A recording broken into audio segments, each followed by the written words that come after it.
C'est sous le thème « Le tabac, une menace pour l'environnement » que l'Organisation mondiale de la santé, OMS, a choisi de célébrer la Journée mondiale de la lutte contre le tabac cette année.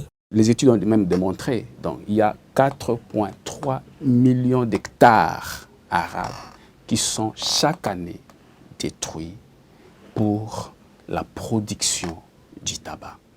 Et donc, de toute cette chaîne, de la culture, de la fabrication, du transport, de la distribution, de la consommation et même du post-consommation, après-consommation, cette chaîne, il y a une quantité de pollution de l'air.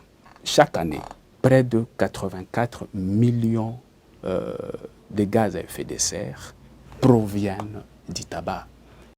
À en croire les experts, la question du tabac est devenue une maladie mondiale qui tue des milliers de personnes, fumeurs ou non-fumeurs.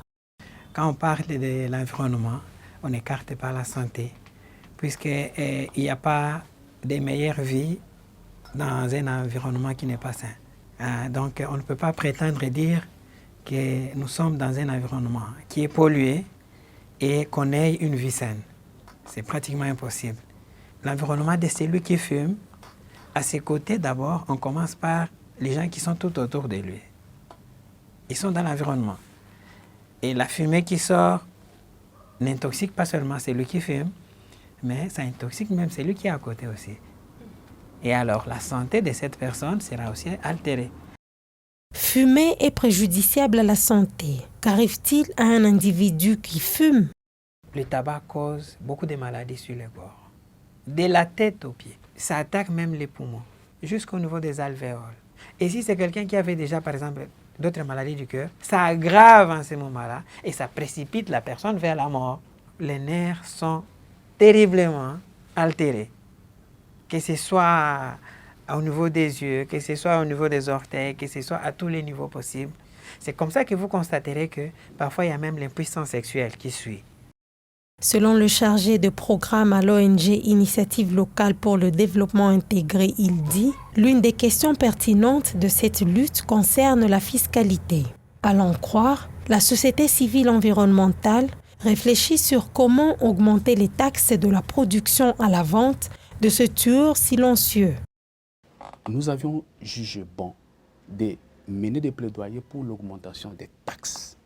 Je vous dis, la taxation, c'est un instrument très efficace pour limiter la consommation de produits du tabac. Le mécanisme est simple. C'est-à-dire, lorsque vous augmentez, à combien de pourcentage, vous voyez, le tabac va augmenter lorsque on met un prix quelconque, par exemple, de 10%.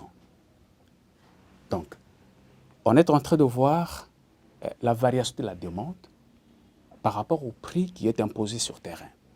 Donc, il est très important pour nous, pour le gouvernement, d'augmenter plus de taxes et progressivement.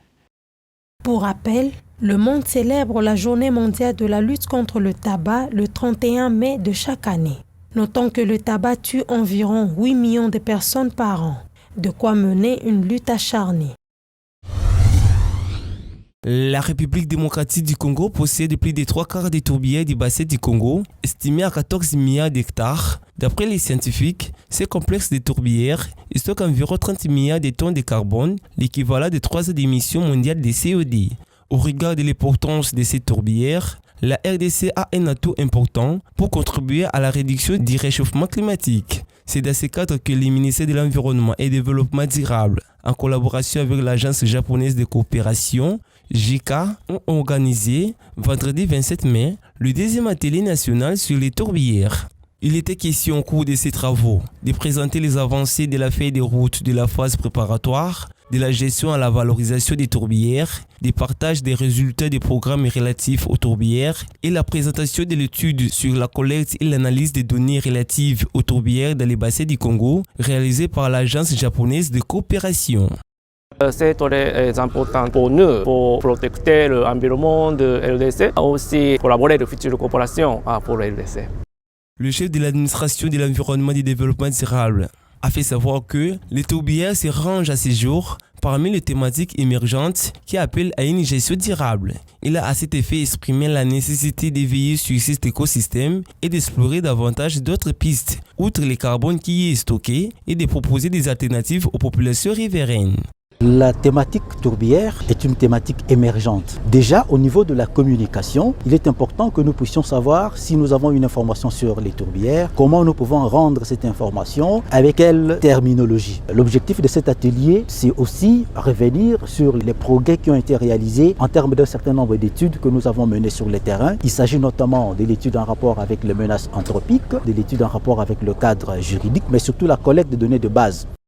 Rappelons que l'Agence japonaise de coopération a amené la campagne de collecte des données en matière de gestion et de protection des tourbières pour la coopération mondiale afin d'étudier les potentiels de coopération en Indonésie, au Pérou et dans les bassins du Congo.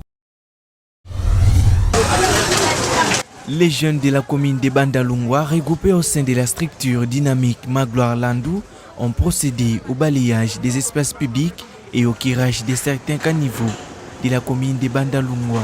Les résidents de l'avenue Lemba jusqu'à la rivière Makelele ont été sensibilisés à ne pas jeter des déchets n'importe où. Cette action rentre dans le cadre du programme de cette ONG à rendre l'environnement des Kino sain. Cette activité, ça va nous prendre probablement une semaine pour arriver jusqu'au niveau de Maya Makelele, comme on l'appelle communément la rivière Makelele en bas, pour que nous ayons au moins un espace où l'eau va circuler, pour que quand viendra la saison de pluie, une fois entamée, nous serons en sécurité, nos maisons seront épargnées, nos rues demeureront propres et nous combattons d'une manière ou d'une autre le palu. Les quartiers Lubudi et Lingwala sont depuis un temps sous l'emprise des maladies à cause de la présence de déchets de tout genre dans la rue. Ces membres de la dynamique n'ont pas manqué à attirer l'attention des habitants à gérer d'une façon responsable l'air détruit dans les soucis de lutter contre les maladies dont sont victimes la plupart des habitants de ces quartiers de la capitale. Donc, sont les bêtis, donc, il n'y a pas espace. La population doit comprendre que tout ça et que si ces caniveaux ne sont pas bien entretenus, s'ils versent des déchets dans les caniveaux, ils seront d'abord les premières victimes des maladies. Et après, ils doivent veiller à ce que ces histoires ne soient pas négligées à nouveau. Cette organisation s'est engagée depuis un temps au niveau de la ville dans la protection de l'environnement et l'assainissement afin d'apporter sa pierre à l'édifice dans la vision de rendre Kinshasa propre. Ses membres ont condamné les actes d'incivisme consistant à jeter les immondices dans des caniveaux. On va faire une sensibilisation pour que la suite soit meilleure, c'est-à-dire qu'on ne jette plus des immondices dans le caniveau, qu'on ne jette plus de bouteilles comme on le veut, qu'on ne fasse plus ce que l'on veut dans le caniveau, qu'on assainisse ensemble. Ça va maintenant être un travail d'ensemble. Comme vous avez vu, tous ces jeunes, ils sont conscientisés. Nous allons travailler la sensibilisation dans chaque avenue. Cette ONG ne compte pas s'arrêter là. Les organisateurs attendent de sensibiliser les habitants vivant dans la commune de Bandalungwa sur la propriété des caniveaux qui sont considérés comme des espaces d'hébergement des microbes. Du nom scientifique Nyetum africanum, le mfumbwa est une plante de la forêt tropicale. Ce produit non ligneux préparé avec la pâte d'arachide est utilisé comme plante médicinale dans certains pays d'Afrique comme le Congo-Brazzaville et le Mozambique. Selon les scientifiques, le mfumbwa est un légume vert qui contient des acides aminés. Les acides aminés jouent un rôle crucial dans la structure, le métabolisme et la physiologie des cellules de tous les êtres vivants connus en tant que constituants des protéines.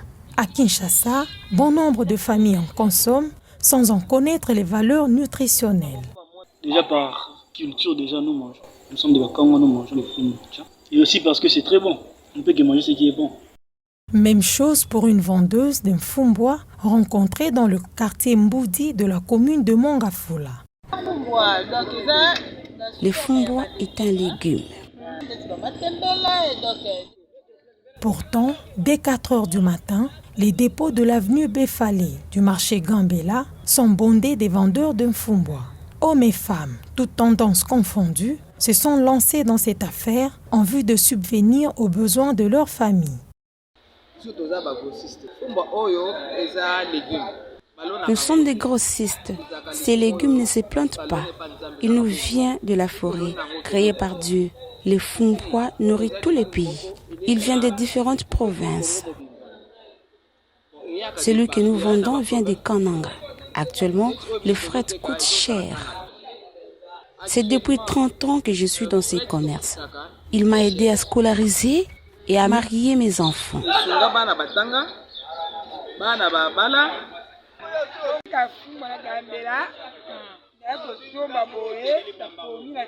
Je suis venue acheter mon mfumbwa à Gambela. Les dépôts vont le lundi. J'ai commencé ce commerce depuis l'âge de 14 ans. Aujourd'hui, je suis une maman. C'est grâce à ces commerces que ma famille et moi vivons. J'achète au dépôt pour aller revendre.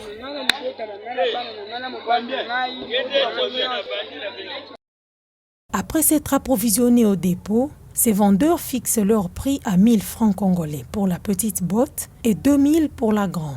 De quoi avoir un bénéfice. Dans les années 1994, le kilogramme coûtait 34 $ aux États-Unis, renseignent d'autres sources. Le mfumbwa a réussi à se trouver une place dans les différents marchés de la ville-province de Kinshasa. Il se vend en bottes ou râpé à l'aide des grands couteaux, un métier qui n'est pas sans risque. Au marché de Matadi-Kibala, dans la commune de Ngaliema, une vendeuse rencontrée a confié son expérience. Ça vient de Kikwit par avion. On les distribue à Pascal. Une autre vendeuse rencontrée au marché de Selimbao a affirmé que souvent, elles reçoivent du mfumbwa tout abîmé et ont changé de couleur à cause du manque d'infrastructures. Tout est abîmé. Ce que j'ai acheté est vraiment gâté. Regardez. Si certaines familles en consomment sans connaître son apport dans l'organisme, d'autres sont convaincus que c'est une autre source de vitamines pour leur progéniture. Le mfumbwa est très bon pour la santé. Il contient des vitamines.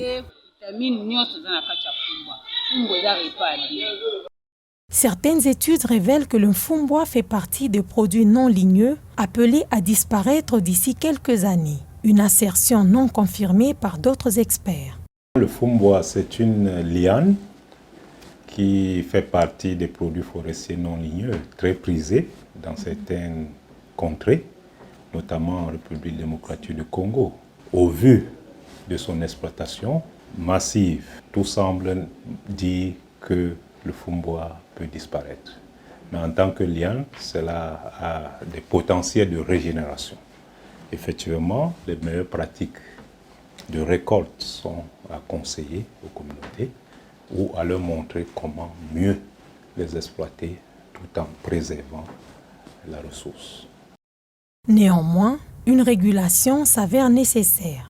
Le cadre légal en RDC devrait penser à intégrer l'exploitation, le transport et le commerce d'une telle ressource pour pouvoir garantir sa pérennité.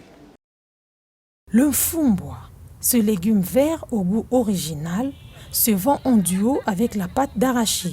Il nourrit aussi bien les familles des vendeurs que celles des acheteurs. Sa cueillette devrait être régulée car sa disparition serait un grand préjudice pour plusieurs personnes.